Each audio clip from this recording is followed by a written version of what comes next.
Andrew Bynum has vowed to play this season in Philadelphia, so the question then becomes, welcome into the Sporting News Studios. I'm Tom Vandervoort, here to talk with me about the NBA, as we do every single week.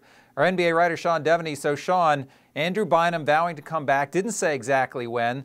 This basketball team in Philadelphia, 22-29. So, what can a comeback do for Bynum and the Sixers if indeed he does step on the court this season? Well, it might not be enough to get the Sixers into the playoffs, but what it's got to do for Andrew Bynum is rebuild some confidence that he can be the player he was last year when he was an All-Star, second-team All-NBA. He really needs that for a bigger picture reason, and that is he's going to be a free agent this summer. And a lot of GMs I talk to say, you'd go around him like you would kryptonite. Because of the knee problems that he's had. Obviously, not playing at all this year has really hurt his stock.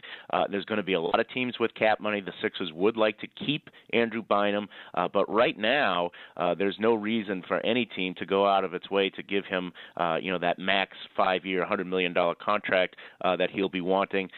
In addition to the knee problems, there's also going to be an issue about insurance and trying to get a contract like that insured with a guy with his past is going to be very, very tough. Is this akin at all to the situation in Washington with John Wall coming back? The team had lost really a chance to do anything this season, but still important for them to put something together? Yeah, I think that's a good comparison because, they certainly had playoff hopes in Washington, and it's the same situation in Philadelphia that at least if you can get a sense of, all right, this is what we could be. Like, this is what we could do next year if we keep this group together. I think that's what's happening in Washington with Wall having returned and that team playing so much better. I think that you'll see the same thing with Bynum if he can come back. Now, of course, the Wizards were the latest victim of the suddenly resurgent Toronto Raptors, who have played pretty well since acquiring Rudy Gay.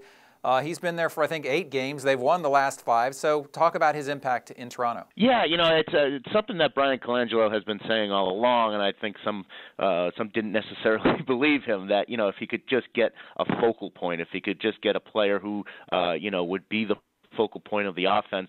They do have a lot of talent on the roster, guys like DeMar DeRozan, but they really haven't had that featured player. Now Gay is playing that role. The thing is that he's not playing that well. I mean, if you look at his numbers, he's averaging 21 points, but he's shooting 38% from the field, so he's not tremendously efficient, but what he's done is really give them that focal point, and he's helped out a lot on the defensive end. I think that has gotten overlooked. The 3 out of these 5 games that they've won, they've held their opponent below 90 points. That's something that they had done only 9 times the whole season before that. Absolutely. Now, speaking of focal points, the focal point a lot of the conversation in Los Angeles, specifically with the Lakers, has obviously been Dwight Howard, but now Phil Jackson has kind of said he's not really been enough of a focal point on the offensive end. What's your take on that? Yeah, and certainly the numbers bear that out.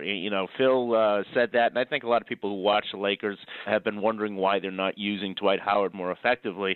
When it comes from a guy like Phil Jackson, it carries a little extra weight. And certainly, like I say, the numbers do bear that out. They've tried to use him as a pick-and-roll player a little bit more, and that's not really his game. He's most effective just posting him up and letting him work from there because he is so big and strong and athletic. When you look at it, his last 2 years in Orlando, he was almost at 60% of all his possessions came in the post. In other words, if he was getting the ball 10 times, then it was a simple post-up play 6 out of those 10 times. In L.A., it's been 45% of the time, so it's really declined, and that's on Coach Mike D'Antoni. That's the point that Phil Jackson was making, and certainly, like I say, the numbers do bear that out.